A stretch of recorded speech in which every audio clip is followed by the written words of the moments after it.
The ring. Kate offered to go with me to the other one's concert. For all of you non-deadheads out there, the other one's was one of the incarnations of a band comprised of the remaining living Grateful Dead members. Before I became a mother, my husband and I, along with a few thousand close friends, would follow this band around from one venue to another.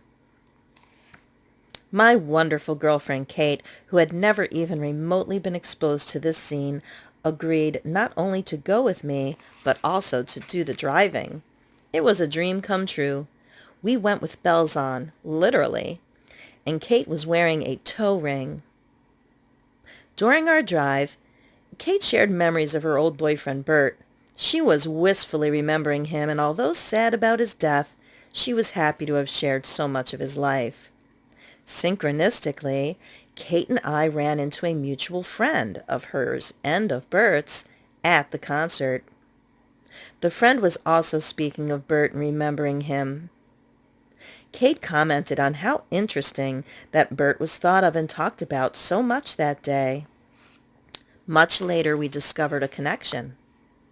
The ring that Kim had decided to wear on her toe that day was a gift from Burt.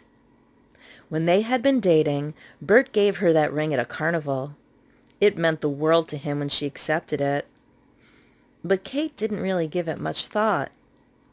Burt is so very connected to music and concerts, Led Zeppelin being his biggest influence. He always tells us to listen to more music and to have more fun. I feel that Kate's attendance at this concert and our general feeling of freedom that day, along with her wearing his ring, attracted Burt to us that day. His spirit was definitely with us. A few weeks later, Kate lost the ring. I phoned her home around this time, and her husband Dan answered.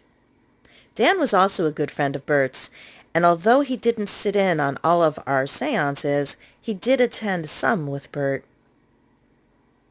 Dan answered the phone and immediately told me I had to come over and do a reading.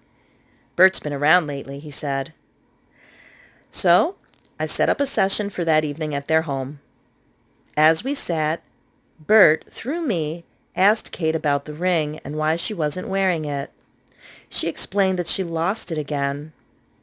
Suddenly, I saw a bureau in my mind's eye of dark wood. I described it to them. As Dan got up, Burt instructed him to go upstairs to the bedroom and reach under the bureau. Sure enough, he did, and the ring was right where Burt had said.